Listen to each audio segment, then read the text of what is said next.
Hey guys, this is Duo, and this is just a really quick guide to Dragoturkey breeding. Now I know a lot of people are getting into breeding thanks to the new Emerald Dofus questline, and while breeding can help you get your new emerald, which is always really nice, it's also really good if you're doing achievements or just trying to make some money in general.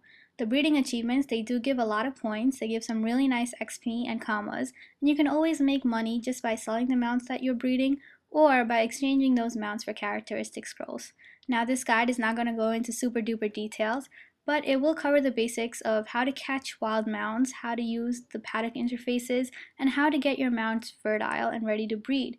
If you want more details though, I do suggest you look at the Dofus Wiki breeder page or look into the Dofus dev blogs about breeding.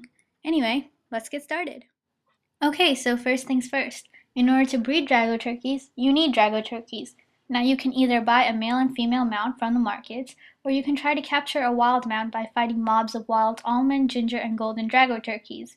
Now in order to catch a wild mount, you need to make sure that you don't already have a mount equipped. Pets and pets mounts are okay though. You also need a simple capturing net equipped. You can buy these from the NPC Smacko at the Kolak Breeder Village Zap. You also need the spell Mount Taming, which you can get by exchanging 50 calypsis flowers and leaves with Coolidge at the end of the dungeon. Now, Mount Taming works like Soul Capture in that you need to cast it before the end of the fight. Unlike Soul Capture, multiple characters can attempt to capture a mount. Also, unlike Souling, the chances of taming a mount are only 10%, and completing challenges and increasing prospecting won't improve your chances. This can be really frustrating, especially if you're trying to record yourself catching one, which sadly I wasn't able to do. But when you do catch a mount certificate appears among your drops, and you can then take your new mount to a paddock. So there are two types of paddies, private ones and public paddocks. Private paddies are owned by guilds and they vary in size and they have to be equipped by the player. However, public ones, they can be found in both Bonta and Brockmar, and they hold up to 10 mounts each, and each public paddy is already equipped with a set type of breeding equipment. Now, regardless of what type of paddock you're using, when you open it up, you'll get this paddock interface shown here. And there's a lot of different sections of it, so we'll go through the sections one by one. The top left corner is your shed, and your shed is where you hold all your mounts. So your shed can hold up to 250 mounts, and it also has a few filters that make managing and organizing your mounts a little bit easier. Now, the mounts in your shed, they don't interact with each other, so you can have multiple fertile mounts, and you don't have to worry about them mating accidentally. Right below the shed, you have the section which shows the paddock you're currently at. You can place mounts to be trained up into this paddock, and you can also once again use the filters to manage it. The middle section of the interface allows you to store, equip, breed, or exchange the mount you have currently selected. You can also see its mount tab, and from there you can rename it. You can see its basic info. You can feed it, check its family tree, neuter it, or set it free.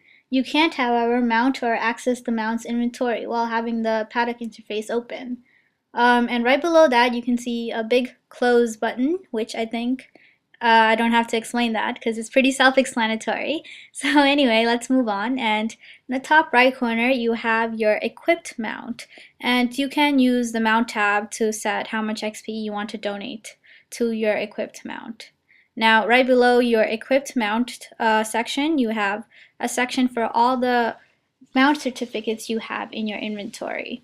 And yeah, that's basically it for the paddock interface. Your mount has a few different traits that you need to take into consideration when you're breeding, but before we go into detail about these traits, let's first go over what a mount needs in order to be fertile. First and foremost, the mount can't be sterile and it has to be under 20 matings. It also has to be fully mature and have at least 7,500 in both love and stamina. Your mount should also be at least level 5, and the only exception to this rule is if your mount is wild, in which case you'll never be able to level it. But when you have a sufficient amount of love, stamina, and maturity, you'll see that the bars next to them, they'll go from orange to green, and that's how you know you're good in those areas. And when your mount is fully fertile, right underneath the number of matings, it'll show that your mount is fertile. And when you hover over it in your shed, that will also say that the mount is fertile.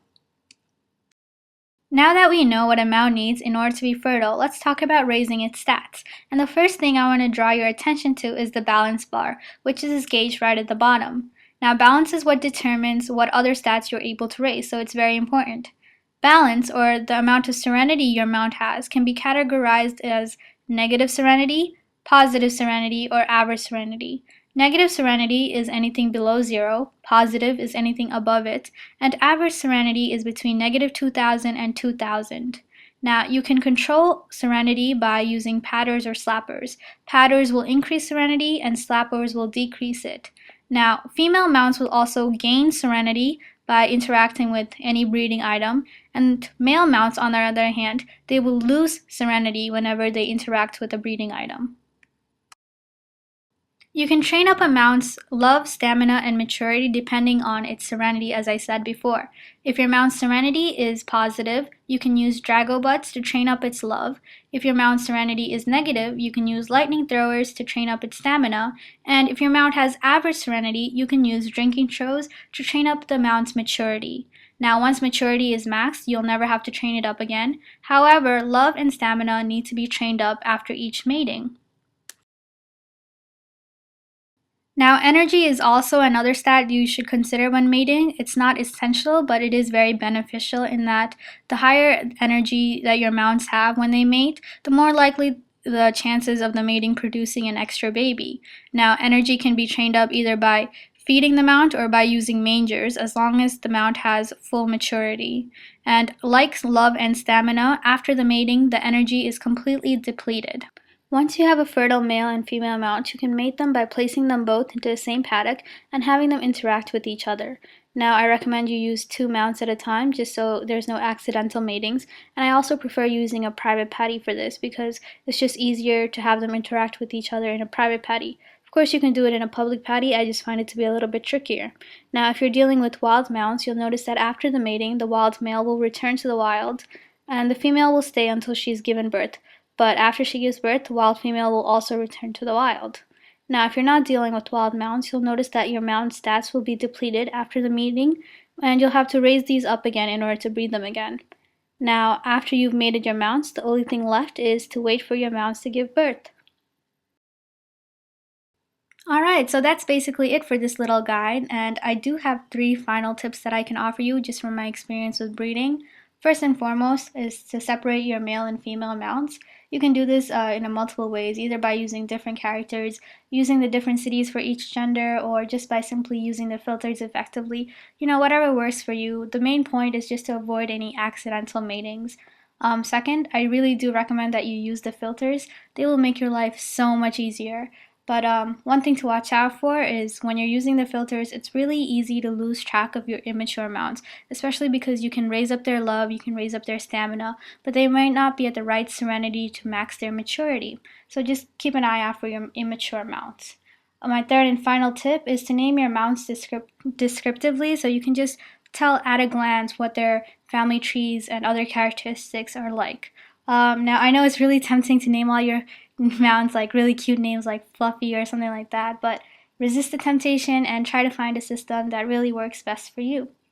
And that's about it. That's all I have to offer. I know I didn't cover everything, but I really do recommend you check out the Dofus Wiki breeder page. It has everything you will ever need to know about breeding. And yeah, I hope this helped you guys, and that's it. Bye!